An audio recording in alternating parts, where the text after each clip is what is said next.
Boa noite a todos, boa noite a todas. Eu sou Amaro Fleck, professor do Departamento de Filosofia da Universidade Federal de Minas Gerais. E essa é a terceira aula do curso Tópicos em Filosofia Política, o que é liberalismo. A aula de hoje se intitula Alexis de Tocqueville e a tirania da maioria. A aula de hoje está dividida em 3 partes. Na primeira, eu faço um breve comentário sobre esse conceito, tirania da maioria, e sobre a sua origem, tanto na Inglaterra quanto na França. Na segunda e principal parte, eu comento alguns excertos dos 2 livros da Democracia na América, o primeiro livro de 1835, o segundo livro de 1840. Na terceira parte, eu comento um discurso do então deputado Tocqueville sobre a questão do direito ao trabalho, um discurso que foi proferido na Assembleia Nacional Constituinte da Segunda República no ano de 1848.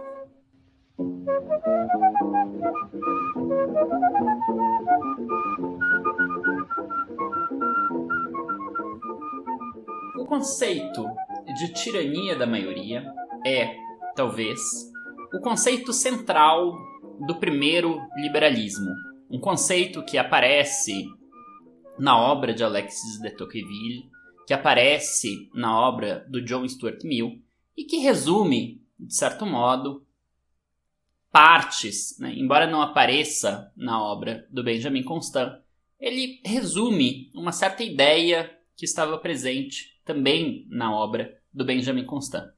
Esse conceito é um conceito moderno, eminentemente moderno, que a gente pode, inclusive, encontrar a sua origem, o seu primeiro uso, na obra de um pensador norte-americano chamado John Adams, no ano de 1788. John Adams, que foi um dos pensadores aí da Constituição norte-americana. Mas, ainda que o termo tirania da maioria seja um termo eminentemente moderno e que apareça, só comece a aparecer no vocabulário político, no vocabulário das discussões políticas e da filosofia política a partir da segunda metade do século XVIII, a ideia de tirania da maioria, ou o que esse conceito, esse novo termo designa, já está presente num termo antigo, que é o termo oclocracia, ou governo da turba, governo das multidões. Esse conceito aparece na obra de um pensador romano chamado Políbio, que é um pensador fundamental na história do pensamento sobre as formas de governo, porque o Políbio dá sequência a uma série de reflexões que aparecem antes na República de Platão, nas leis de Platão e na política de Aristóteles, e que vão pensar justamente uma taxonomia das formas de governo. Eu menciono aqui a passagem na qual Políbio faz uso desse termo. Cito doravante Políbio. Diz ele: nossa posição, então, é a de que existem 6 tipos de constituição. As 3 comumente reconhecidas que recém mencionei, a saber, monarquia, aristocracia e democracia, e outras 3 que são congênitas a elas: tirania, oligarquia e oclocracia, ou governo da turba.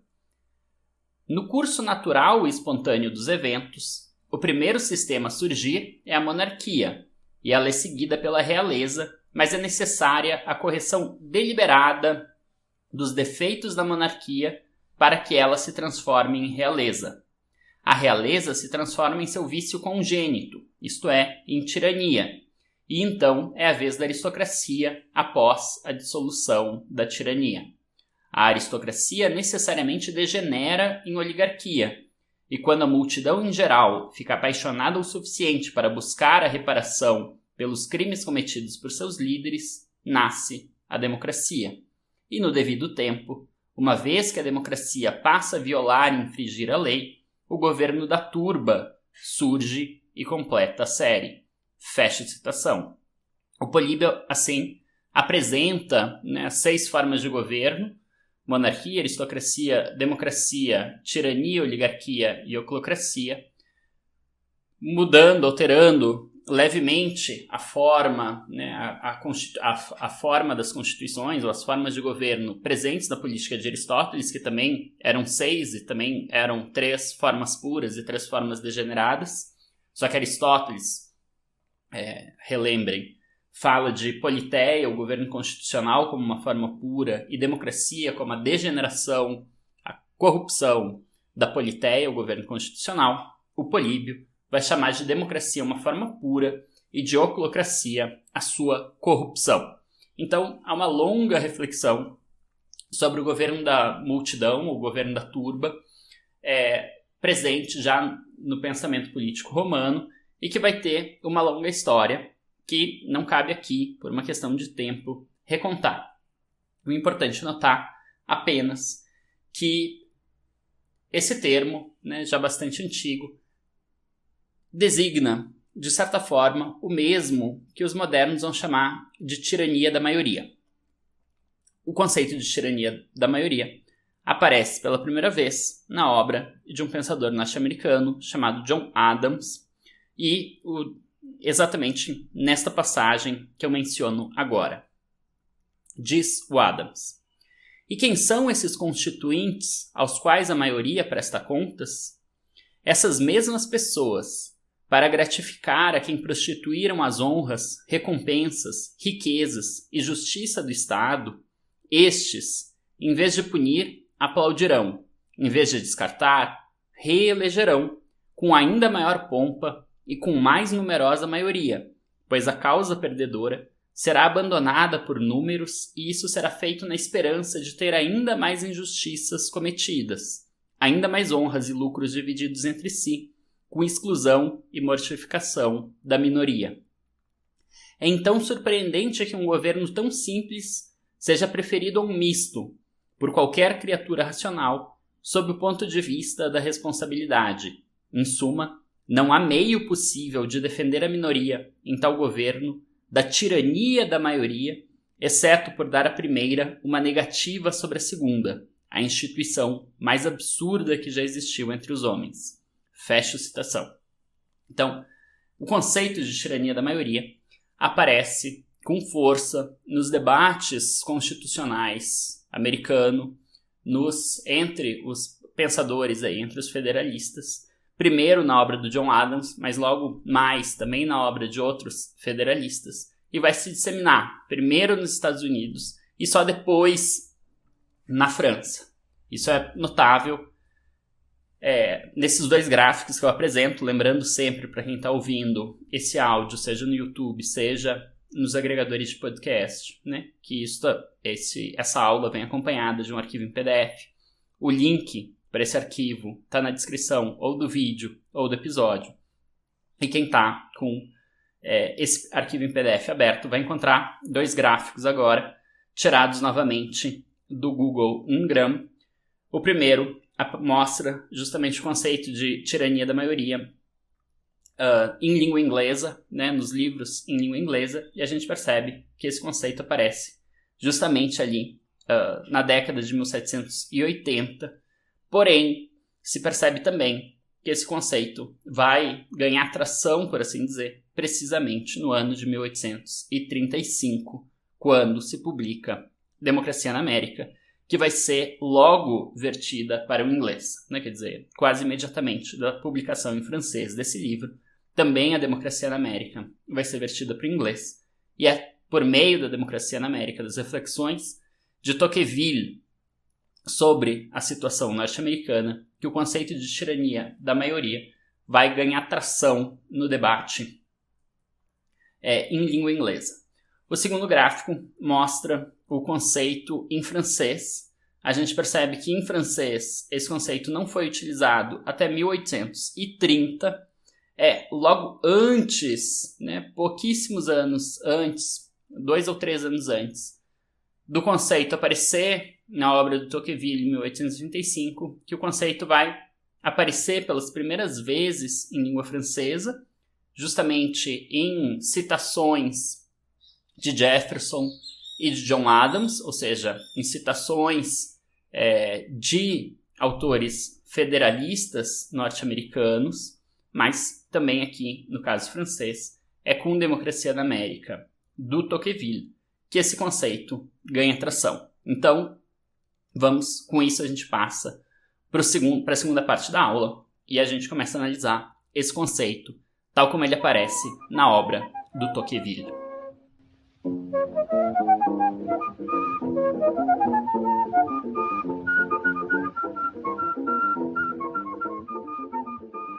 Os dois livros de A Democracia na América surgem a partir de uma viagem que o Tocqueville faz para os Estados Unidos em 1831.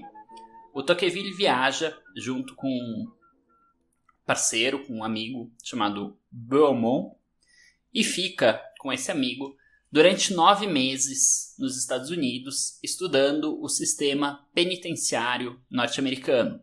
Ele viaja por toda a costa leste durante esses 9 meses e depois, no seu retorno à França, ele e Beaumont, mas sobretudo Beaumont, publicam um breve relatório sobre o sistema penitenciário norte-americano em 1833. 2 anos depois, porém, o Tocqueville publica uma obra bem mais volumosa e bem mais elaborada, com as suas reflexões sobre a democracia, sobre o sistema democrático norte-americano, sobre a forma de organização política norte-americana, e esse livro faz bastante sucesso, é muito discutido, tanto na França quanto nos Estados Unidos, uma vez que ele é logo traduzido também para a língua inglesa.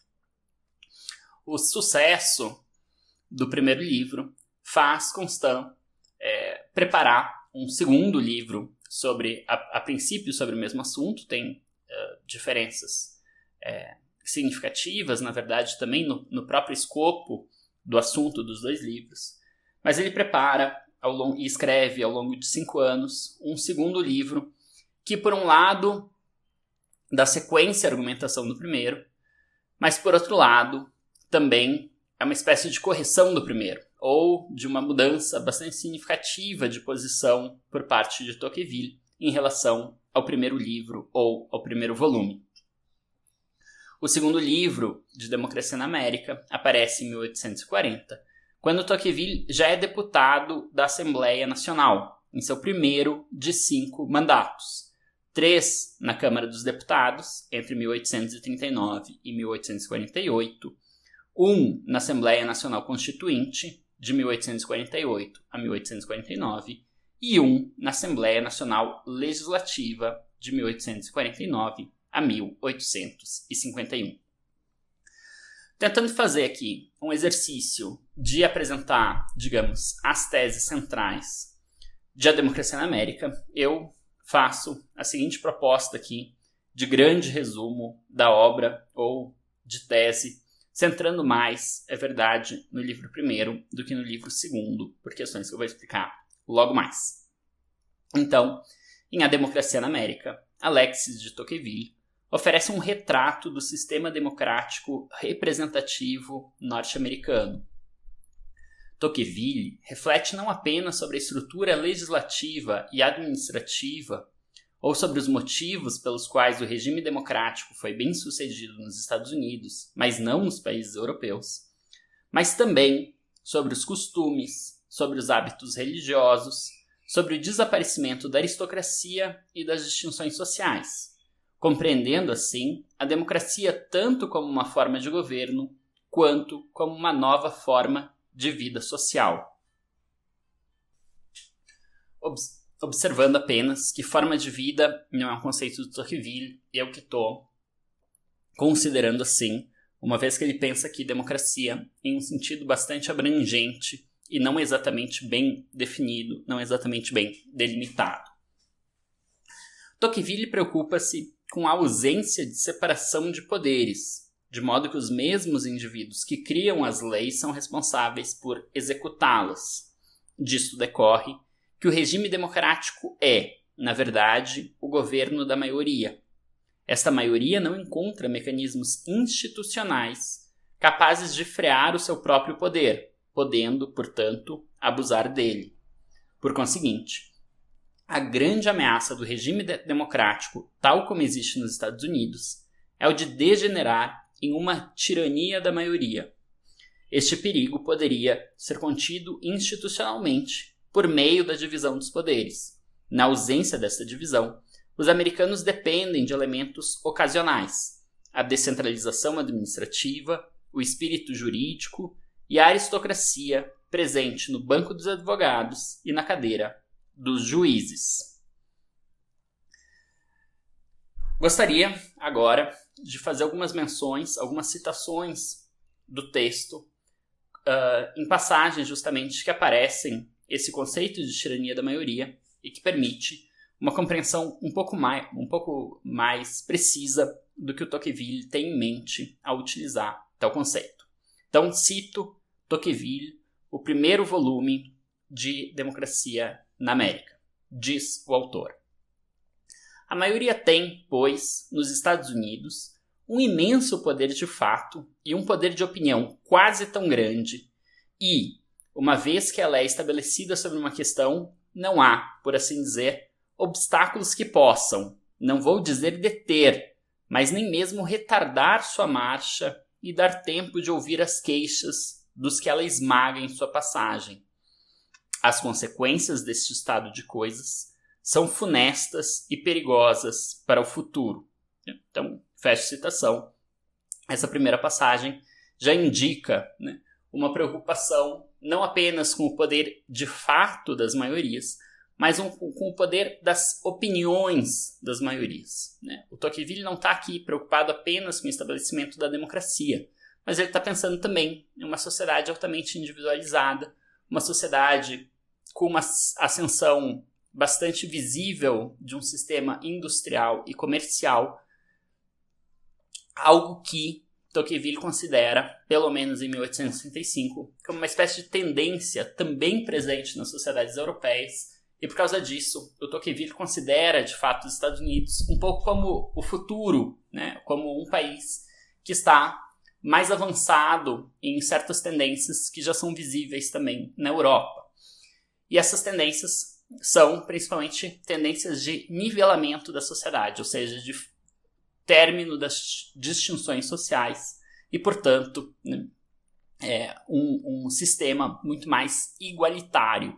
Igualitário de um ponto de vista econômico, mas igualitário, sobretudo, em termos políticos. Faço mais duas menções ao texto de Tocqueville. Diz ele: considero ímpia e detestável a máxima de que, em matéria de governo, a maioria do povo tem o direito de fazer tudo. Apesar disso, situo na vontade da maioria a origem de todos os poderes. Estarei em contradição comigo mesmo? Fecho citação e já abro uma nova.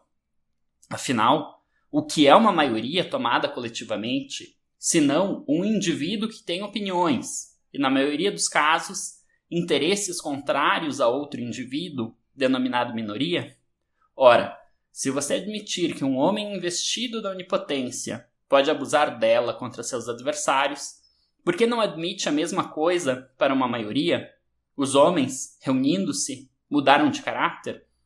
Tornaram-se mais pacientes diante dos obstáculos, tornando-se mais fortes? Quanto a mim, não poderia acreditar em tal coisa, e o poder de fazer tudo, que recuso a um só dos meus semelhantes, nunca vou conceder a muitos. Fecho citação.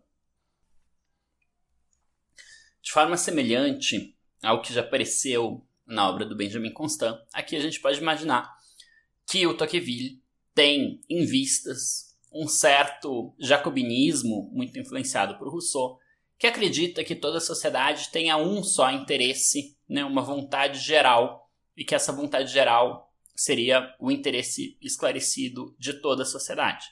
O Tocqueville, pelo contrário, considera que a sociedade é plural, que estão nela presentes diversos interesses que são não apenas divergentes, mas conflitantes e por vezes excludentes, e que essa pluralidade significa que uma maioria pode sim não apenas governar a minoria, mas também oprimir a minoria, também se tornar tirânica em relação a essa minoria.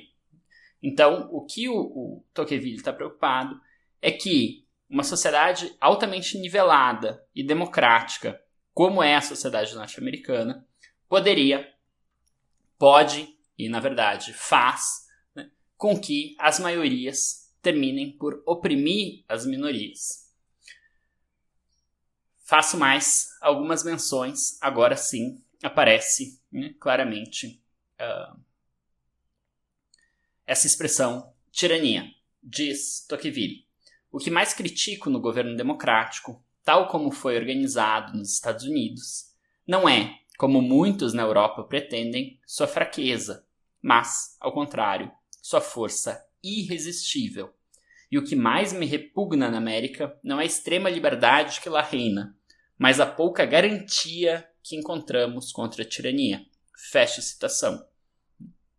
Então, Tocqueville menciona, né, que o grande perigo da democracia norte-americana não é a fraqueza, pelo contrário, é a sua força irresistível. Não é, né, a sua grande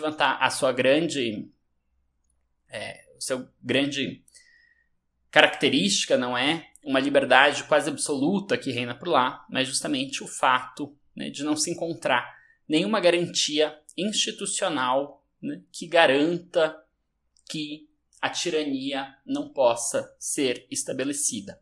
E com isso, o Tocqueville aponta justamente para o que falta na democracia norte-americana que permite justamente a instituição de uma tirania da maioria, ou o estabelecimento de uma tirania da maioria. A gente vai ver que o Tocqueville sugere, por assim dizer, 2 remédios. Um seria o remédio ideal contra a tirania. Vejamos qual que é ele. Faço uma nova citação. Supõe, ao contrário, um corpo legislativo composto de tal maneira que represente a maioria, sem ser necessariamente escravo de suas paixões. Um poder executivo que tenha uma força própria e um poder judiciário independente dos 2 outros poderes. Você ainda terá um governo democrático, mas nele quase já não haverá possibilidade de tirania. Não digo que, na época atual, faça-se na América um uso frequente da tirania. Digo que, na América, não se descobre garantia contra ela e que é necessário buscar as causas da brandura do governo nas circunstâncias e nos costumes, em vez de nas leis. Fecha a citação. Portanto, para Tocqueville é muito claro que o que faz com que os Estados Unidos da América não tenham uma garantia institucional contra o estabelecimento de uma tirania da maioria é a ausência de uma separação dos poderes.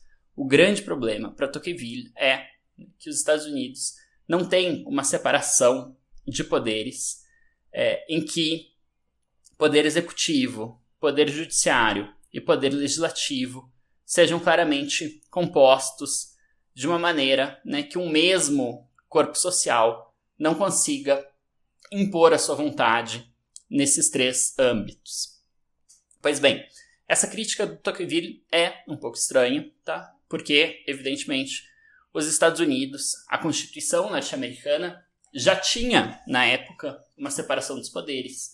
O debate dos federalistas, né, que criam justamente a Constituição norte-americana, é caracterizada justamente por um debate bastante refinado sobre separação dos poderes, que dá sequência justamente a certas teses presentes na obra do Montesquieu e refina, né, e complexifica essas ideias a partir de uma ideia de que não basta separar os poderes, mas é preciso também criar pesos e contrapesos, né, checks and balances, para fazer com que essa separação não resulte em em uma situação estanque, né, que seja incapaz de resolver os conflitos porque os poderes estão tendendo a tomar posições diferentes.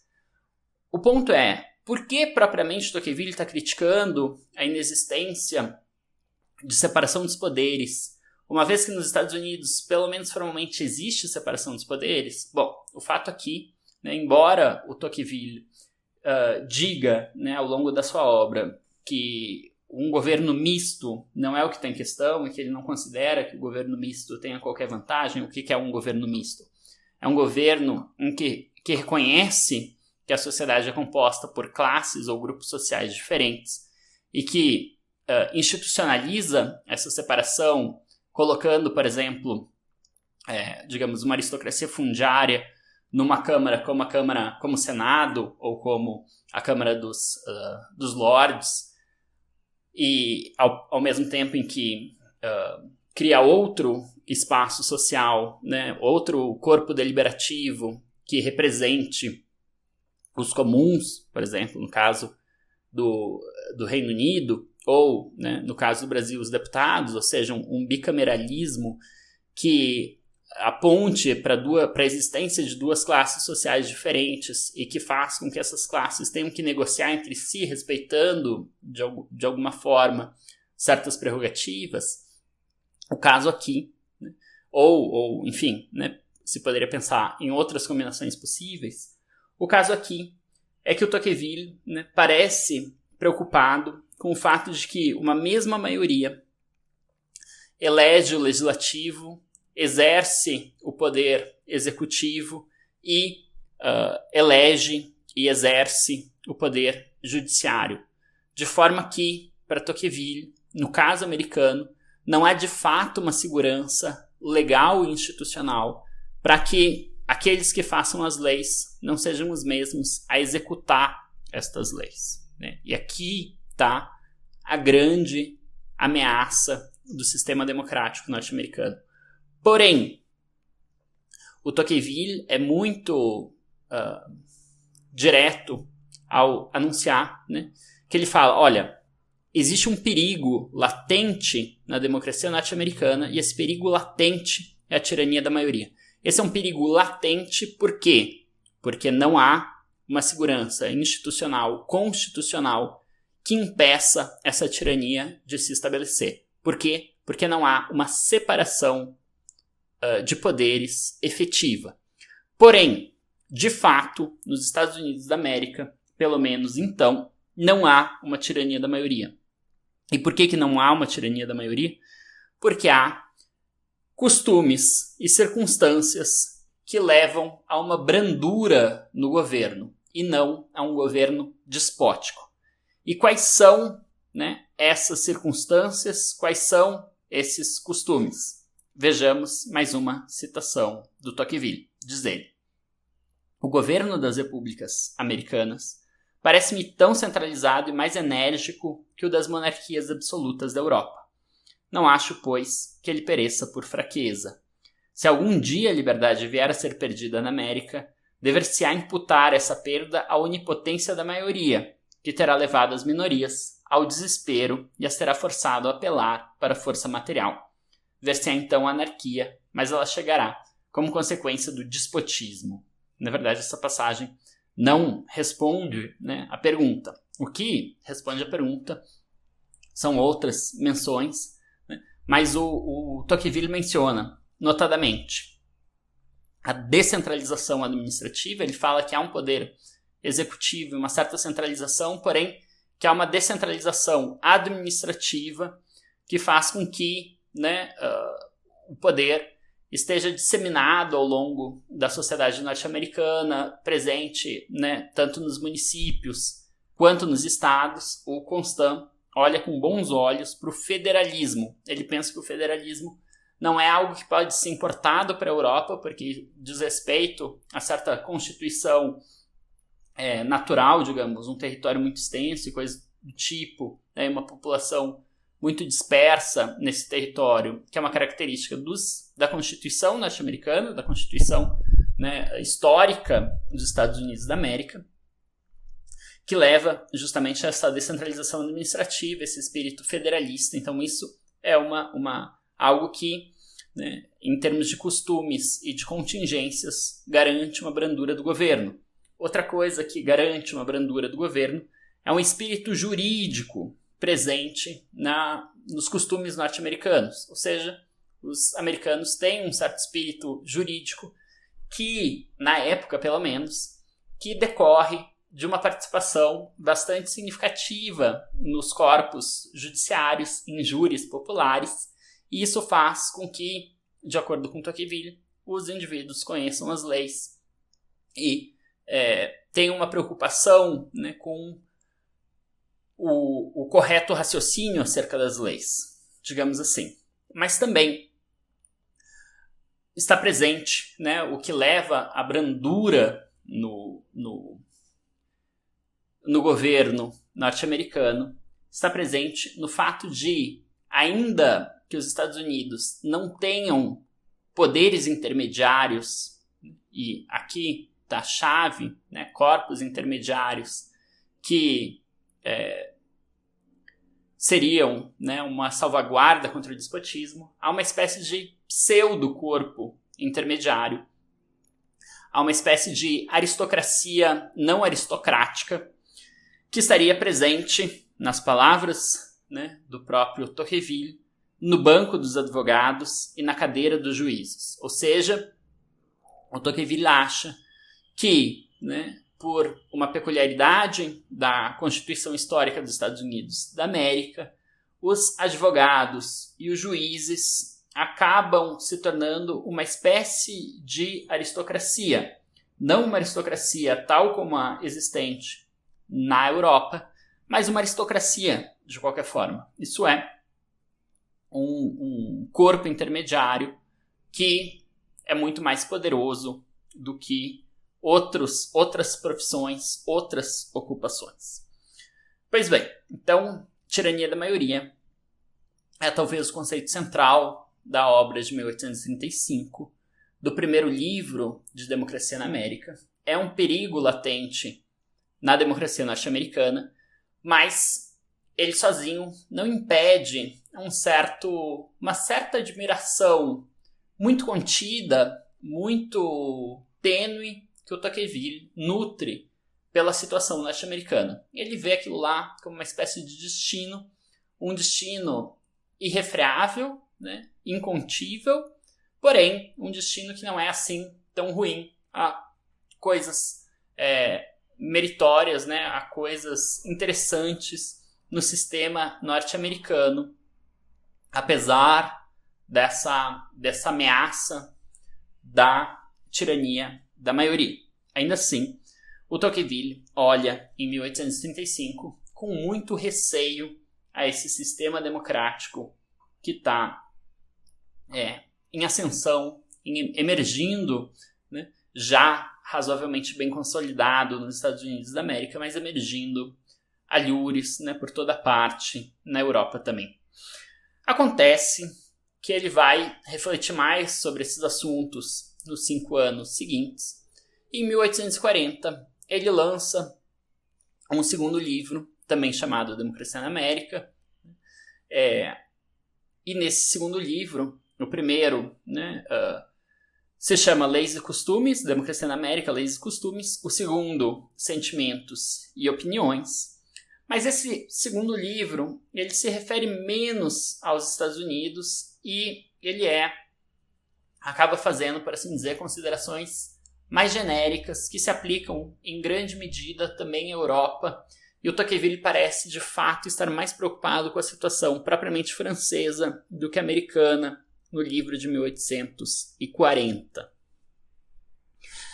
O livro de 1840 parece colocar, né, parece perder um certo sentimento favorável ainda presente no livro de 1835 em relação à democracia, mas também coloca uma certa distinção em que tirania da maioria deixa de ser o conceito-chave e a crítica passa a estar mais presente numa certa ideia de um paternalismo presente nos governos democráticos.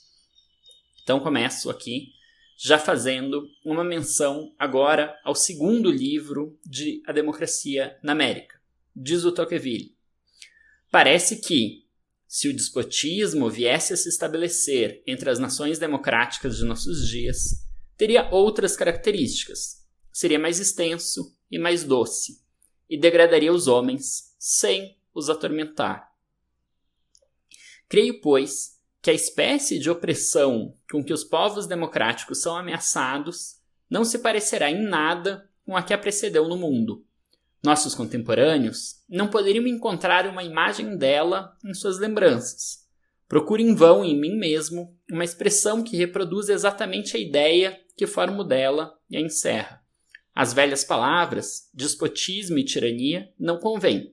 A coisa é nova e é preciso, pois, procurar defini-la, já que não posso nomeá-la. Então, agora, o Tocqueville diz que o grande perigo, né, a liberdade presente nos novos regimes democráticos não é exatamente um perigo de tirania e de despotismo tal como a gente conheceu até agora. Se trata, sim, de uma ameaça à liberdade, uma ameaça que talvez seja, né, mais doce, e com isso ele quer dizer aparentemente mais branda do que era as ameaças à liberdade ou a falta de liberdade no absolutismo, porém, né, uma ameaça que é também mais extensa, ou seja, que abarca âmbitos mais âmbitos da vida social do que aqueles presentes no absolutismo. Faço uma segunda menção, e aí fica claro que o que o Tocqueville tem em mente é uma certa ameaça paternalista presente nos governos democráticos. Cito novamente Tocqueville, diz ele: quero imaginar sob que novos traços o despotismo poderia produzir-se no mundo. Vejo uma multidão incalculável de homens semelhantes e iguais que giram sem repouso em torno de si mesmos para conseguir pequenos e vulgares prazeres com que enchem sua alma. Cada um deles, retirado à parte, é como que alheio ao destino de todos os outros. Seus filhos e seus amigos particulares formam para ele toda a espécie humana, quanto ao resto de seus concidadãos, está ao lado deles, mas não os vê. Toca-os, mas não os sente. Cada um só existe em si mesmo e para si mesmo. E se ainda lhes resta uma família, podemos dizer, pelo menos, que pátria eles não têm. Acima desses, se ergue um poder imenso e tutelar que se encarrega sozinho de assegurar o proveito e zelar pela sorte deles. É absoluto, detalhado, regular, previdente e doce. Ele se pareceria com o poder paterno se, como este, tivesse por objeto preparar os homens para a idade viril, mas, ao contrário, procura tão somente fixá-los de maneira irreversível na infância. Ele gosta de que os cidadãos se regozijem, contanto que não pensem em outra coisa que regozijar-se. Trabalha de bom grado para a felicidade deles, mas quer ser o único agente e o único árbitro dela. Provê a segurança deles, prevê e garante suas necessidades, facilita seus prazeres, conduz seus principais negócios, dirige sua indústria, regra suas sucessões, divide suas heranças. Por que não lhes pode tirar inteiramente o incômodo de pensar e a dificuldade de viver? Fecho citação.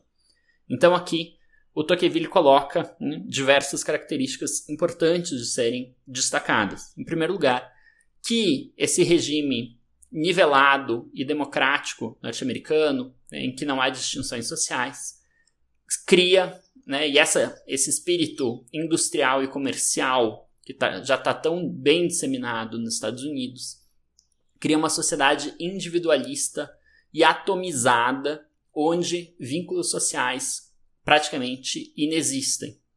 E essa sociedade atomizada é, por assim dizer, uma presa fácil de uma nova forma de governo, que é um governo paternalista.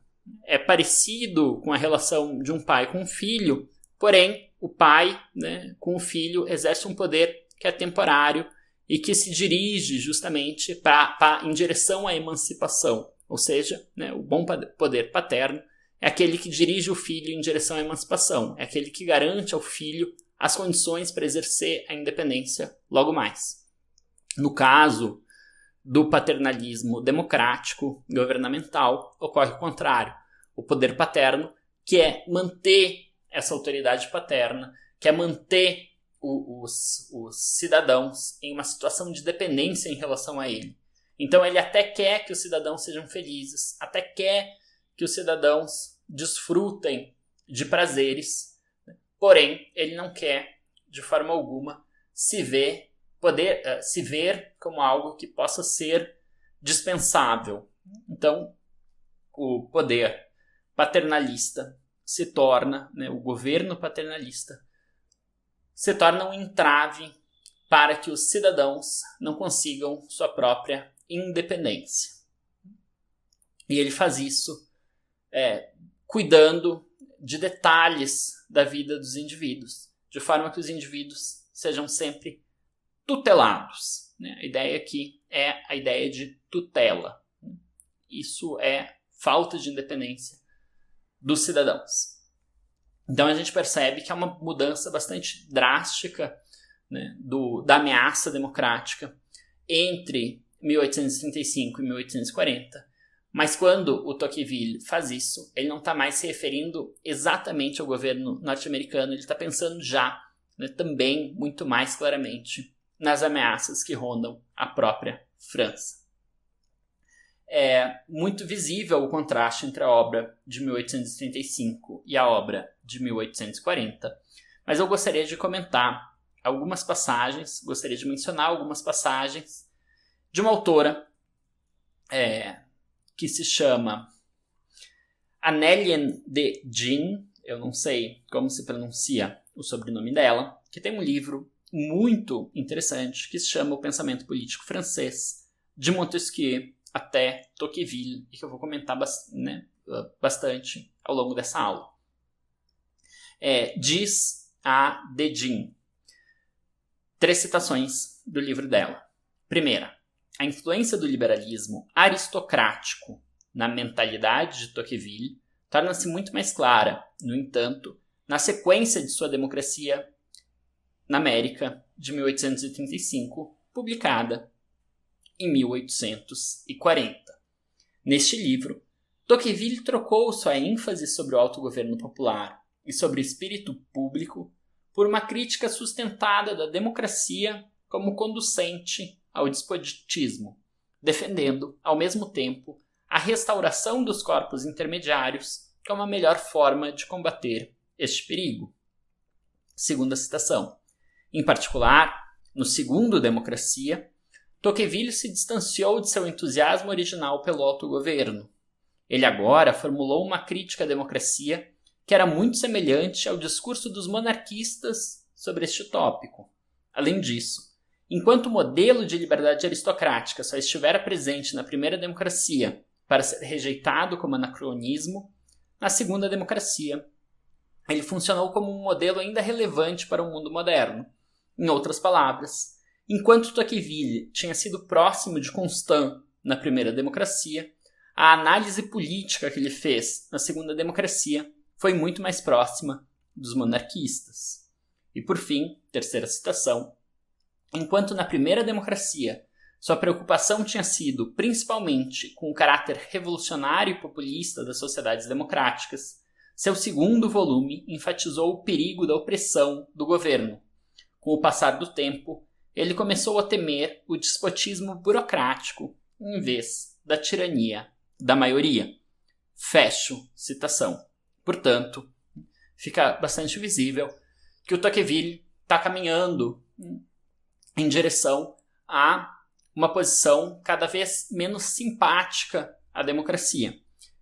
O texto é mais simpático ao regime democrático em 1835, passa a ser bem mais crítico ao regime democrático em 1840, muito mais enfático nos perigos que rondam o regime democrático em 1840, mas essa tendência ainda vai se acentuar muito, e quando a gente analisa a obra do Tocqueville, deputado, em especial esse discurso sobre a questão do direito ao trabalho de 1848, a gente vai ver essa tendência ainda mais acentuada. A gente vai ver uma oposição ainda mais forte à ideia de expansão de direitos e à ideia de democratização da sociedade. Com isso, a gente parte para o terceiro bloco dessa aula.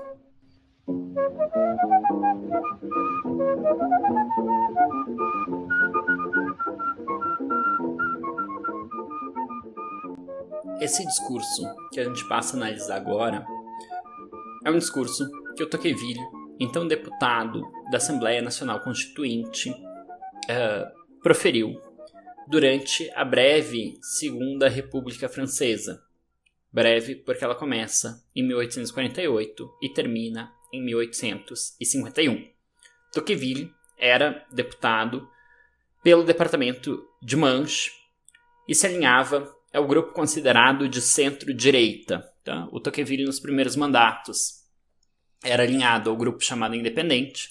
Depois, durante a Assembleia Nacional Constituinte, ao grupo de centro-direita e, posteriormente, ao grupo da direita.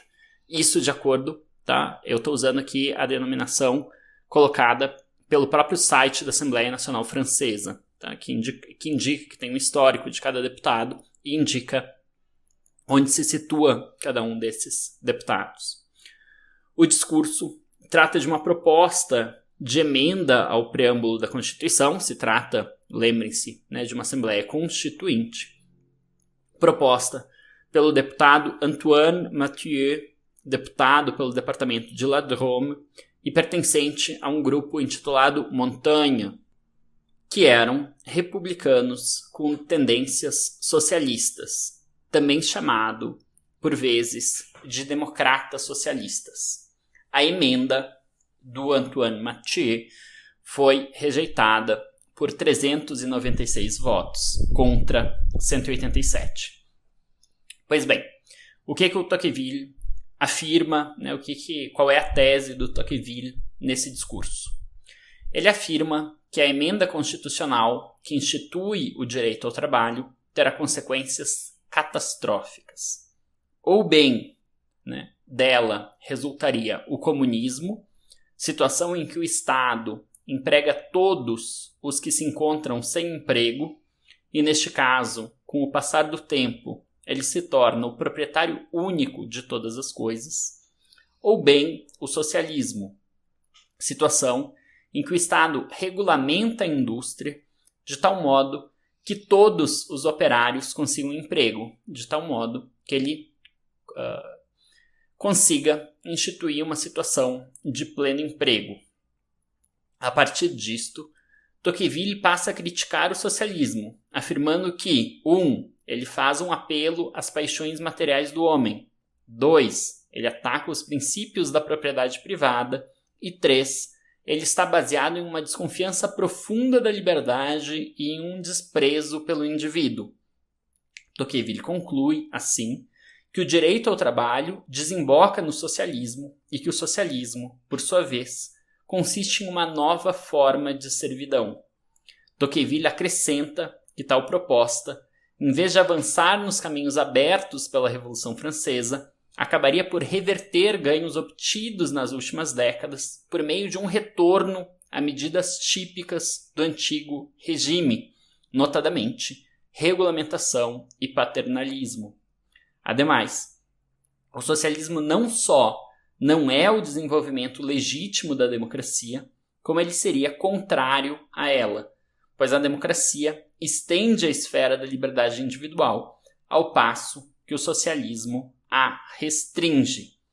A passagem mais comentada desse discurso, mais conhecida desse discurso, é essa que eu menciono agora. Diz o Tocqueville: eis então o terceiro e último traço que, aos meus olhos, caracteriza os socialistas de todas as cores, de todas as escolas. É uma desconfiança profunda da liberdade, da razão humana. É um profundo desprezo pelo indivíduo tomado em si mesmo, como homem. O que caracteriza todos os socialistas é uma tentativa contínua, variada, incessante, para mutilar, encurtar, impedir a liberdade humana em todos os seus aspectos. É a ideia de que o Estado não deve somente ser o diretor da sociedade, mas deve ser, por assim dizer, o senhor de cada homem, seu senhor, seu preceptor, seu pedagogo, que por medo de deixá-lo falhar, deve se colocar sem cessar ao seu lado, sobre ele, em torno dele, para guiá-lo, garanti-lo, mantê-lo, retê-lo. Em uma palavra, é o confisco, como disse antes, em um grau maior ou menor da liberdade humana. Assim, se eu tivesse que encontrar uma fórmula geral para expressar o que me parece ser o socialismo como um todo, eu diria que ele é uma nova forma de servidão. Fecho citação. Muito tempo depois, o economista austríaco Friedrich von Hayek vai justamente retomar esse discurso, retomar precisamente esse trecho para, esse trecho vai servir para o Hayek como inspiração para o caminho da servidão, para o título, de sua obra mais conhecida. Aqui, portanto, a gente vê claramente uma oposição do Tocqueville ao que seria uma ampliação dos direitos, da esfera dos direitos, para incluir não apenas direitos civis e direitos políticos, mas também direitos sociais. Isso é, precisamente, aquilo que vai estar em jogo a partir de boa parte dos conflitos sociais da segunda metade do século XIX e primeira metade do século XX, que vai ver justamente a emergência e ascensão do Estado Social e depois do Estado do assim chamado welfare state, ou Estado de bem-estar social. A gente está vendo, portanto, que o Tocqueville ao longo de sua obra, pensa, sobretudo, sobre os perigos latentes, os perigos de ameaça à liberdade presentes na emergência e ascensão dos regimes democráticos, por um lado, e também nos perigos à liberdade presentes na emergência e ascensão dos direitos sociais, por outro lado. Isso são, digamos, duas marcas distintivas do pensamento do Tocqueville. Um rápido adendo agora, um rápido excerto. Eu queria comentar rapidamente sobre um livro de um teórico chamado Albert Hirschman. Esse livro se chama A Retórica da Intransigência, Perversidade, Futilidade e Ameaça. O que o Albert Hirschman diz nesse livro? Nesse livro, ele examina os traços gerais do que ele chama de retórica reacionária. Isso é, os elementos retóricos comuns a doutrinas e teorias que buscaram combater a extensão de direitos ao longo dos últimos 2 séculos. Seguindo um modelo de T.H. Marshall, Hirschman sugere 3 ondas de expansão de direitos. Os direitos civis, que ascendem com a Revolução Francesa, os direitos políticos, resultantes da ascensão da democracia, e os direitos sociais vinculados à ascensão do estado de bem-estar social. São 3 ondas porque se trata, primeiro, no final do século XVIII e começo do século... No final do século XVIII, dos direitos civis. No final do século XVIII, começo do XIX, os direitos políticos. No final do século XIX, começo do século XX, os direitos sociais. Essas 3 ondas de expansão de direitos provocaram 3 ondas reacionárias, 3 contra-investidas, 3 reações que buscaram combater essas expansões. Pois bem, de acordo com Hirschman, 3 também são as teses, ou 3 também são as retóricas que se repetirão nos discursos que ele chama de intransigentes ou de reacionários, ou seja, os discursos dessas 3, mais presentes nessas 3 ondas que buscam combater essas expansões de direitos. E aí, o Albert Hirschman faz uma análise de diversos discursos e encontra 3 padrões, ou 3 grandes teses. A primeira é a tese da perversidade. De acordo com ele, a tese da perversidade se define da seguinte forma: a tentativa de empurrar a sociedade em determinada direção fará com que ela, sim, se mova, mas na direção contrária. A segunda é a tese da futilidade, que ele define assim: a tentativa de mudança é abortiva, que de um modo ou de outro qualquer suposta mudança foi ou será, em grande medida de fachada, uma mudança cosmética e, portanto, ilusória, pois as estruturas profundas da sociedade permanecerão intactas. E a terceira é a tese da ameaça. As conquistas e realizações mais antigas, alcançadas a duras penas, não podem ser tomadas como certas e seriam ameaçadas pela nova reforma. Pois bem, o próprio Albert Hirschman situa Tocqueville entre os autores que utilizam da retórica reacionária e que fazem parte dessas ondas reacionárias. Ele vê, na sua obra, mais precisamente, em O Antigo Regime e a Revolução, que é uma obra tardia, publicada em 1856, portanto ainda posterior a esses discursos, e com isso, de fato, a gente pode perceber essa tendência em direção a uma postura cada vez mais conservadora por parte de Tocqueville. O Hirschman situa, então, o Tocqueville como um exemplo, ou como um modelo da tese da futilidade. Afinal, Tocqueville argumenta que boa parte das supostas conquistas da Revolução Francesa dão continuidade a tendências e políticas já presentes no Antigo Regime. Então, o que o Tocqueville fala no Antigo Regime e a Revolução, de acordo com Hirschman, é: a Revolução Francesa, no fundo, ela foi fútil, porque os direitos civis já estavam sendo instituídos e promulgados pelo Antigo Regime, inclusive a Declaração dos Direitos. Então, o que a Revolução Francesa fez foi apenas uma mudança cosmética, porque aquilo que ela de fato efetivou já estava sendo aos poucos efetivada pelo Antigo Regime. Eu menciono isso apenas para apontar uma curiosidade. Nesse discurso sobre o direito, sobre a instituição do direito ao trabalho, ou seja, nesse discurso contrário à proposta do Mathieu de incluir entre os direitos dos cidadãos o direito ao trabalho, o que o Tocqueville faz é um uso de uma outra tese, de uma outra retórica, presente aí no elenco do Hirschman, a saber, a tese da ameaça. De acordo com Tocqueville, a expansão dos direitos sociais, notadamente o direito ao trabalho, coloca em risco direitos recém-assegurados, as liberdades civis, conquistadas precisamente pela Revolução Francesa. Essa será, como veremos ao longo do curso, uma tese muito comum na linhagem conservadora do liberalismo, linhagem da qual Tocqueville é, por assim dizer, o fundador. Tá? Qual a tese da ameaça, a retórica da ameaça, de que essa expansão de direitos, na verdade, coloca em perigo os direitos recém-assegurados por medidas que os próprios progressistas encamparam.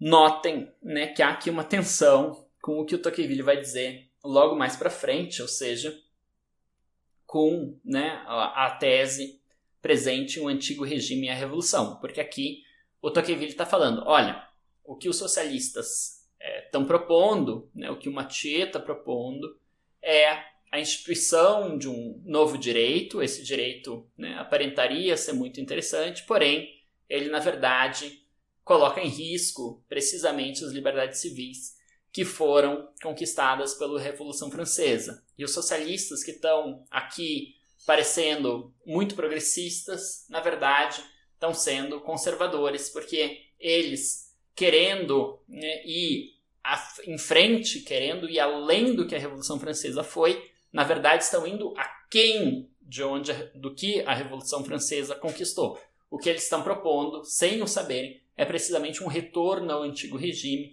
a um regime de paternalismo e regulamentação. Notem como o Tocqueville muda o discurso um pouco ao sabor aí das conveniências, ao sabor justamente do efeito que ele vai provocar. Aqui ele consegue se colocar com uma certa roupagem de progressista, de grande defensor das conquistas da Revolução Francesa, e colocar os socialistas como se eles estivessem, na verdade, defendendo uma espécie de retorno ao antigo regime de retorno a uma situação de tutelagem e de paternalismo. Pois bem, concluo a aula de hoje novamente com uma citação dessa autora, Annelien de Geer, né, no qual ela apresenta, eu mencionei antes, essa expressão, liberalismo aristocrático, que é o rótulo, por assim dizer, que a de Geer sugere, né, para o Tocqueville e para o pensamento que o Tocqueville representa, mas eu não expliquei em que consistiria esse liberalismo aristocrático, e por isso eu volto ao livro dela e apresento a formulação que ela dá para esse liberalismo aristocrático. Diz ela: minha pesquisa mostra que, além do liberalismo laissez-faire clássico e do tipo de liberalismo de influência republicana e democrática, outra variedade de liberalismo, que pode ser descrita como um liberalismo aristocrático, era amplamente prevalente no contexto do século XIX. O termo liberalismo aristocrático requer uma definição mais precisa. Eu o uso para designar um conjunto muito particular de ideias desenvolvidas por uma série de pensadores, não necessariamente, ou nem mesmo predominantemente, aristocratas de nascimento, que se inspiraram principalmente no espírito das leis de Montesquieu. No momento, é importante lembrar que os liberais aristocráticos acreditavam que a liberdade deveria ser salvaguardada por meio do controle do poder central, e não por meio do autogoverno do povo. Seu ideal era o de uma sociedade pluralista, ao invés de autogovernada, na qual corpos intermediários, muitas vezes concebidos como uma aristocracia, mas não necessariamente assim, existiam entre o governo e o povo. Os liberais aristocráticos acreditavam que uma sociedade nivelada e atomizada, sem esses corpos intermediários, não oferecia proteção contra o despotismo. Fecha citação. A tese da de Geer, né, tem profundas afinidades com o que está sendo dito nesse curso. Na verdade, a relação, obviamente, é inversa, quer dizer, o que eu venho dizendo nesse curso tem profundas afinidades com a tese da de Geer, porque o que ela se propõe a fazer é mostrar, né, que os liberalismos do século XIX, desde o seu princípio, são muito variados e muito divergentes entre si. Ela tenta mostrar particularmente qual é o caso do liberalismo francês no começo do século XIX. E ela vai mencionar que o liberalismo no começo do século XIX tem diferentes facetas na França. Ela vai falar que tem uma faceta republicana e democrática, ou neo-republicana, é assim que ela denomina a obra do Benjamin Constant. Para ela, o Benjamin Constant é o modelo de um liberalismo neo-republicano, um liberalismo que vai se ver como um continuador da obra da Revolução Francesa, mas que vai buscar justamente institucionalizar e criar uma situação de estabilidade daquilo que a Revolução Francesa traz à luz, né? Que é precisamente o sistema representativo, mas que tem uma índole claramente democratizante e de expansão de direitos. Ela vai falar, né, que esse liberalismo está presente aí na obra do Benjamin Constant, mas há também um liberalismo de estilo laissez-faire, né, ou seja, um liberalismo que vai pensar, sobretudo, a partir de uma certa noção de liberdade econômica e de relações comerciais, e que vai buscar, por causa disso, um governo que seja o menor possível, o menos extenso possível, e que quase não se miscua e não interfira na vida dos indivíduos, dos cidadãos. E, por fim, ela vai falar que talvez, pelo menos no ambiente francês, seja prevalente, né, seja predominante um liberalismo de estilo aristocrático, que é caracterizado aqui, sobretudo, né, cuja melhor formulação mais bem elaborada, aparece na obra do Alexis de Tocqueville, que vai buscar, né, que vai olhar com muitos receios à emergência do sistema representativo democrático e que vai buscar, de uma certa forma, na defesa de corpos intermediários, o modelo ideal para impedir esse despotismo latente do governo democrático de se realizar.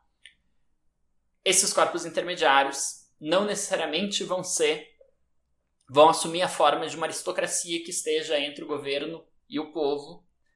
Poderia vir a assumir essa forma, pode assumir outras formas, mas é importante notar que esse modelo aristocrático do liberalismo vai olhar com muita desconfiança